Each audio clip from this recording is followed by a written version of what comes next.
So I think gue ngelihat kayak Ustadz Abdul Somad sendiri juga adalah seorang public figure yang sering muncul di berita-berita juga gitu. Jadi gue tertarik banget sih sama ngobrol sama beliau gitu. Belum pernah ketemu berarti sebelumnya? Pertama kali. Oke. Persepsinya nih sebelum ketemu nih Kang, siapa tahu nanti akan berubah setelah ketemu nih. Sekarang persepsinya gimana tentang Ustadz Abdul Somad yang... Nah, oke.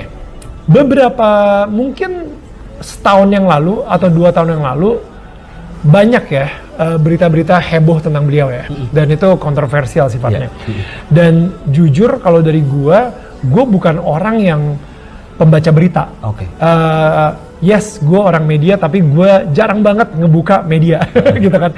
Gue jarang banget baca artikel, baca apa dan lain-lain. Gue cuman, dan bahkan kalau misalnya ada WA grup datang, wah lu udah denger belum soal gini-gini nih, biasanya gue yang skip, kayak gue nggak peduli gitu.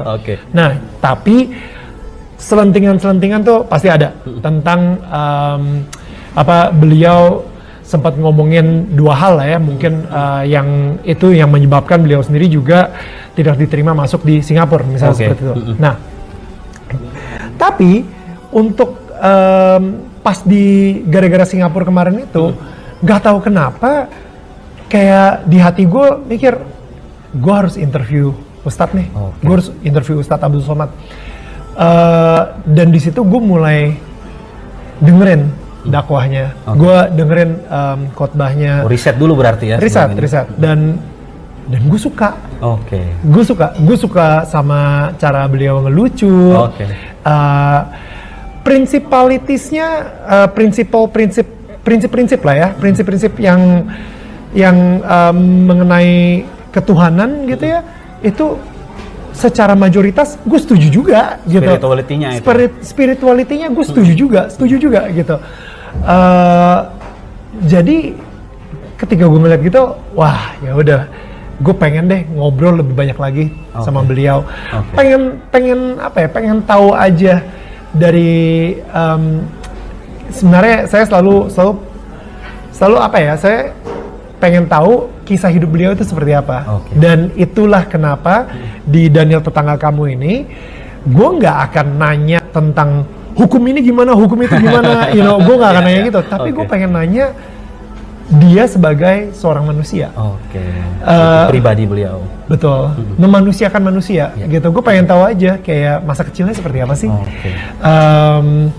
Gimana beliau selalu ngomong tentang Tuhan yang penuh dengan cinta. Berarti untuk seseorang seperti beliau bisa mewartakan tentang cinta Tuhan atau Tuhan itu cinta, berarti dia sendiri pernah merasakan cinta Tuhan. Apa yang terjadi di hidup dia ketika dia merasakan cinta Tuhan untuk pertama kali? Pengalaman spiritual beliau. Betul. Ya kan? Apakah itu pernah kita tahu? Iya. Kita nggak pernah tahu juga, ya kan? Selama ini beliau hanya bicara tentang hukum apa, Islam. Betul. Dan itu bagus. Dan maksud saya ngelihat kayak bahasanya beda, tapi prinsipnya sama dengan saya sendiri sebagai Nasrani gitu. Jadi saya jadi pengen ngobrol lebih banyak aja sih, kayak gitu. Beberapa ceramah UAS nih ya, yang mungkin entah dipotong, entah viral tanpa melihat konteksnya, itu juga kadang seolah-olah menyinggung agama lain begitu kan. Seringkali apa ya, kayak mungkin ada adu domba atau apapun itulah. Menurut Mas Daniel gimana sih selama ini? Gini, gue ngelihat ini yang tadi gue bilang gitu sama istri gue juga. Gue bilang gini, dia ini kalau misalnya berdakwah, kalau misalnya lagi khotbah itu bagus banget. Tapi selalu kena masalah ketika lagi menjawab pertanyaan orang. Benar. Karena kalau misalnya lagi ngejawab pertanyaan orang tuh kayak ya spontan aja gitu, kayak ya udah gini.